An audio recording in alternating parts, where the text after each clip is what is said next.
शर्म नहीं आती आपको? उसे अपनी साइड लेते हुए देखकर आरोही की खुशी का कोई ठिकाना नहीं था। नहीं दामाद जी, आप गलत समझ रहे हैं। जिस घर में मेरी पत्नी की कोई इज्जत नहीं, मैं उस घर का दामाद नहीं हो सकता। आप ही के घर में आपकी बेटी के साथ कोई ऐसी हरकत करे, यह आपकी नपुंसकता का सबूत है।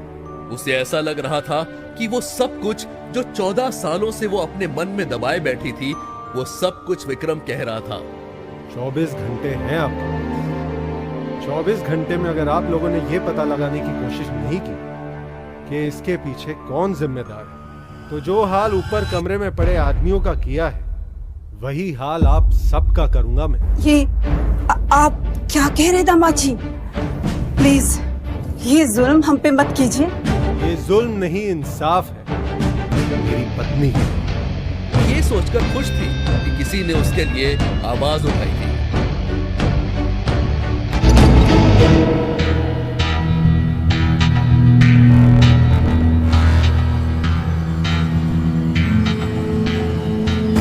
कौन हो सकता है ये? कहीं तुमने तो कुछ? अरे कैसी बातें कर रही हो? मैं जानवर नहीं हूँ। दोनों इस बात से अनजान थे कि बंगले के ऊपर वाली मंजिल से अनन्या ये सब कुछ होते हुए देख रही थी। वो निराश भी थी और गुस्सा भी, क्योंकि वो फिर एक बार आरोही की जिंदगी बर्बाद करने में असफल हो गई। कुछ दिन पहले जो काम आरोही के बर्थडे की रात को अधूरा रह गया था, वो अब भी अधूरा ही था। दांत पीसती हुई अनन्या अंदर की ओर चली गई। क्यों कर रही थी अनन्या ये सब? क्या वो रायजादा खानदान की बहू बनना चाहती थी, या कुछ और था जो उसे चाहिए था? आखिर क्या राज था विक्रम का?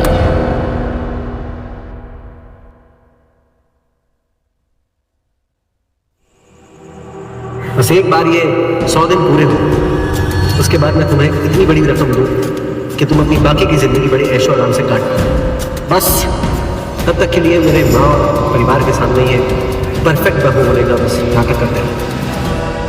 गाड़ी में विक्रम के पास बैठी हुई आरोही थोड़ी देर पहले जो कुछ हुआ था वो याद कर रही थी कि कैसे वो जादुई तरीके से सही वक्त पर उसके घर पहुंच गया था, जब वो उन 4 लफंगों के चंगुल में फंस चुकी थी। सिर्फ इतना ही नहीं, विक्रम ने उसके बाप और सौतेली माँ के सामने उसके लिए आवाज उठाई थी। जिस घर में मेरी पत्नी की कोई इज्जत नहीं, मैं उस घर का दामाद नहीं हो सकता। गाड़ी रोको, चलो। कुछ देर के लिए हमें अकेला छोड़ो। आरोही को समझ में नहीं आया कि विक्रम ने ऐसा क्यों किया। चरण के गाड़ी से बाहर जाते ही विक्रम ने अपने चेहरे से कुछ हटाया और इसी के साथ विक्रम का असली खूबसूरत चेहरा आरोही को दिखने लगा। अब जाकर आरोही को समझ आया कि उसका शक सही था। विक्रम वाकई में अपने चेहरे पर एक मास्क लगाता था। साथ ही साथ आरोही को यह भी समझ आ गया कि विक्रम अपना असली चेहरा सिर्फ उसे दिखाता है, वरना वो चरण को गाड़ी से बाहर नहीं भेजता। बस वो ये समझ नहीं पाई कि इसकी क्या वजह होगी। ये क्या है? हमारी शादी का कॉन्ट्रैक्ट, इस पर तुम्हारे साइन चाहिए। शादी का कॉन्ट्रैक्ट? आरोही अब तक ये बात सोच के खुश थी कि विक्रम ने उसके लिए आवाज उठाई थी, और अब अचानक वही आदमी उसे शादी का कॉन्ट्रैक्ट दे रहा था। विक्रम को समझ आ गया था कि आरोही के मन में क्या चल रहा है। इस कॉन्ट्रैक्ट के हिसाब से हमारी शादी सिर्फ एक समझौता है जो हमें अगले 100 दिन तक निभानी पड़ेगी। चिंता मत करो, बस एक बार ये 100 दिन पूरे हो, उसके बाद मैं तुम्हें इतनी बड़ी रकम दूं कि तुम अपनी बाकी की जिंदगी बड़े ऐशो आराम से काट पाओ। बस तब तक के लिए मेरे माँ और परिवार के सामने ये परफेक्ट बहू होने का बस नाटक करते हैं।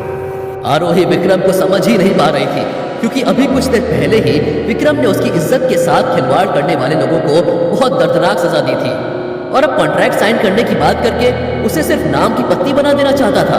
देखो, इसमें इतना सोचने वाली कोई बात नहीं। मैं जानता हूं कि तुमने मुझसे शादी इसलिए नहीं की कि तुम मुझसे प्यार करती हो या मैं तुमसे,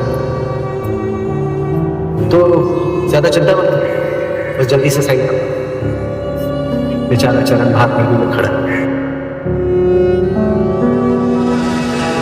दूसरी तरफ आरोही के घर पर महेश्वर और सुधा ये पता लगाने की कोशिश कर रहे थे कि आरोही के साथ जो कुछ हुआ उसके पीछे किसका हाथ था। उनका सबसे पहला शक अनन्या पर गया। तूने ऐसा क्यों किया, बता। मैंने कुछ नहीं किया। झूठ मत बोलो अनन्या।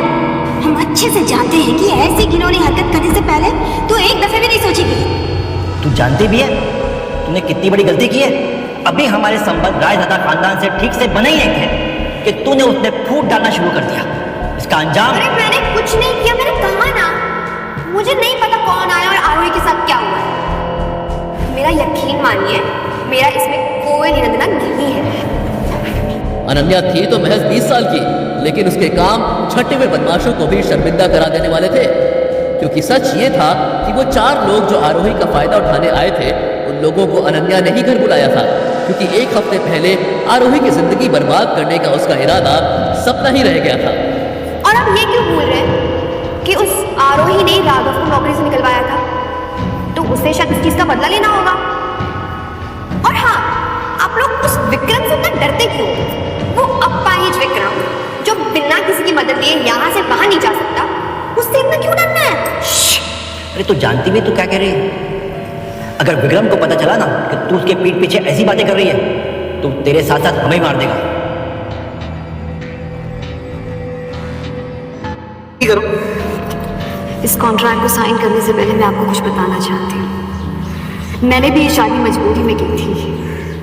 कुछ हालात ऐसे थे कि जब इस शादी का रिश्ता आया तो मैं मना नहीं कर सकी थी, क्योंकि हम दोनों ने ये शादी मजबूरी में की थी। मुझे नहीं लगता कि इस कॉन्ट्रैक्ट को साइन करने के बदले में मुझे आपसे कोई मुआवजा चाहिए।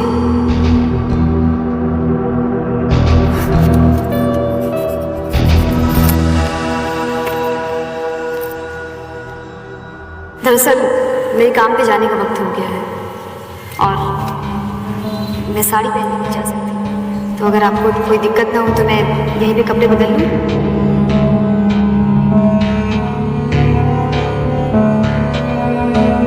आरोही रेंज रोवर गाड़ी की सबसे पीछे वाली सीट पर चली गई, जहां उसका बैग रखा हुआ था। वो विक्रम को पीछे देखने से मना करने जा रही थी, तभी उसे सुबह की उसकी कही हुई बात याद आ गई। तुम यही कपड़े बदल सकते हो, मुझे तुम्हें देखने में कोई दिलचस्पी नहीं। आरोही बिना कुछ ज्यादा सोचे अपने कपड़े बदलने लगी। जैसे ही विक्रम ने उसे तिरछी आंखों से कपड़े बदलते हुए देखा, उसने अपनी नजरें आगे की तरफ कर ली। आरोही ने वो लाल साड़ी अपने बदन से हटाना शुरू किया। धीरे धीरे जैसे वो अपने बदन से कपड़े हटाने लगी, उसकी खुशबू विक्रम तक पहुंचने लगी। खुशबू धीरे धीरे उसे बहकाने लगी और वो आरोही की तरफ देखने की इच्छा से अपने आप में लड़ने लगा। इस खुशबू में ऐसा क्या था जो उसे किसी चीज की याद दिलाते रहता था? ये विक्रम को अब तक नहीं समझ आया था। क्यों हर बार जब भी खुशबू उसे आती, अपने दिलो दिमाग पर काबू कर पाना उसे जंग जैसा लगता। ये जंग वो फिलहाल जीत रहा था, लेकिन आरोही अगर कपड़े बदलने में थोड़ा वक्त और लगाती तो शायद वो हार जाता।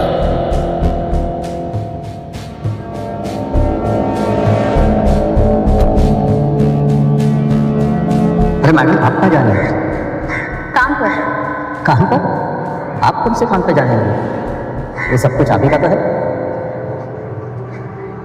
मेरा कुछ नहीं, मेरा सिर्फ ये है।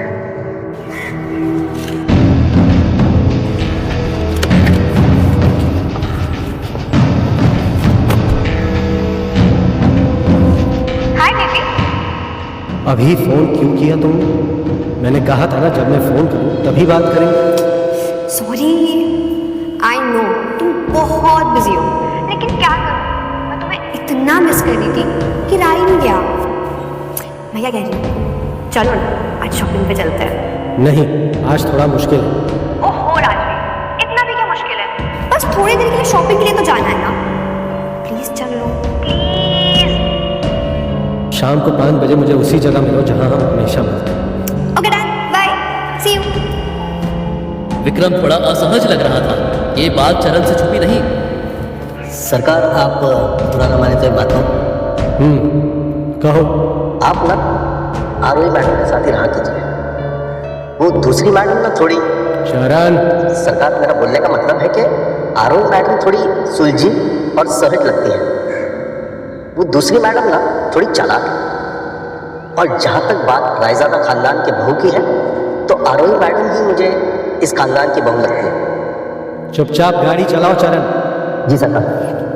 चरण समझ गया कि विक्रम इसके आगे और कुछ भी नहीं सुनना चाहता था, इसलिए वो बिना कुछ बोले गाड़ी चलाने लगा। देखते ही देखते शाम हो गई। मार्केट में एक लग्जरी कार आके रुकी। दरवाजा खोलकर विक्रम अपने दोनों पैरों पर खड़े होकर उस गाड़ी से बाहर निकला। उसने अपने चेहरे पर मास्क भी नहीं पहना था। उसे देखते ही एक लड़की दौड़ती हुई उसकी तरफ आई और लपक के उसको बाहों में भर लिया। बेबी, बहुत इंतजार करवाया तुमने। आरोही के बर्थडे वाली रात जब विक्रम लड़खड़ाते हुए उस होटल में पहुंचा था तो उसे एक लड़की मिली थी। अगली सुबह घर आ जाने के बाद उसके नौकर ने उसे बताया कि उसे एक लड़की के पास से उसकी अंगूठी मिली जिसका नाम अनन्या था।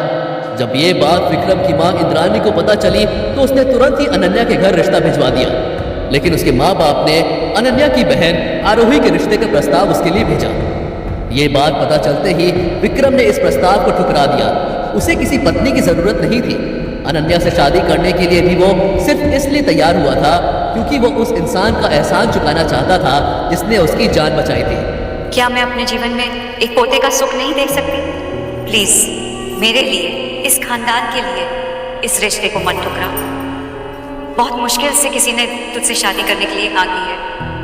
प्लीज बेटा। छोड़ोगे भी या अभी में पकड़ के रखोगे? अनन्या की बात सुनकर विक्रम यादों से बाहर आया। विक्रम ने उसे तुरंत छोड़ दिया। तो शर्मा गए? अच्छा चल, कहाँ जा रहे हैं? पहले कॉफी फिर शॉपिंग। Let's go. दूसरी तरफ आरोही एक क्लिनिक के बाहर पोस्टर्स लगा रही थी। इस क्लिनिक में वो काम करती थी। पोस्टर्स लगाते हुए वो सोच रही थी कि उसके साथ पिछले 2 दिन में जो हुआ वो दुनिया में कभी किसी के साथ न हो। हालांकि उसने तय कर लिया था कि वो लौट के अपने घर नहीं जाएगी। अब वो सिर्फ अपनी माँ से मिलना चाहती थी और उसे पता था कि जब तक महेश्वर को कॉन्ट्रैक्ट नहीं मिल जाता तब तक वो उनसे नहीं मिलने वाली थी। वो इन सब ख्यालों में खोई हुई थी कि उसे एकदम से आवाज आई। ससुराल वालों ने एक ही दिन में घर से बाहर निकाल दिया। उसकी बात सुनकर आरोही पलटी। उसे इतना तेज गुस्सा आया कि वो उसे खींच के एक थप्पड़ मारना चाहती थी, लेकिन उसे इतने सारे लोगों के बीच तमाशा नहीं करना था। आरोही अनन्या को नजरअंदाज करके पलटने ही लगी थी कि उसकी नजर अनन्या की बाहों में बाहें डाले खड़े विक्रम पर पड़ी। उसे देखकर आरोही की दुनिया उलट पलट हो गई। अब क्या रिएक्ट करेगी आरोही? अगर अनन्या ने आरोही की और बेइज्जती की तो विक्रम क्या करेगा? क्या आरोही विक्रम से पूछ पाएगी कि वो अनन्या के साथ क्या कर रहा था?